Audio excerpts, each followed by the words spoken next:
आगामी लोकसभा निवडणुकीच्या पार्श्वभूमीवर डॉक्टर योगिता प्रवीण चोळके यांनी आपला उमेदवारी अर्ज अपक्ष उमेदवार म्हणून नगर दक्षिण लोकसभा मतदारसंघातून अर्ज दाखल करण्याच्या शेवटच्या दिवशी दाखल केला आहे.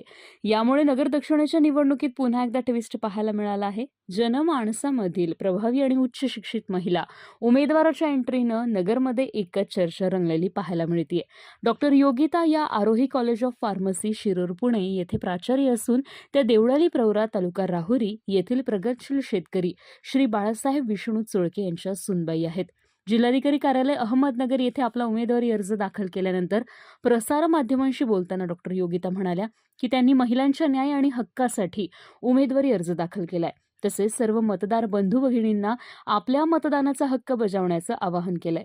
आज दिनांक 26 एप्रिल 2024 रोजी जिल्हाधिकारी कार्यालय अहमदनगर येथे अर्ज छाननी होऊन डॉक्टर योगिता यांचा अर्ज वैध ठरला असून सोमवारी दिनांक 29 एप्रिल 2024 रोजी दुपारी निवडणूक चिन्ह त्यांना मिळणार आहे आणि त्यानंतर देवळाली प्रवरा येथील ग्रामदैवताची पूजा करून प्रचाराचा नारळ फोडला जाऊन प्रचाराला सुरुवात होणार आहे.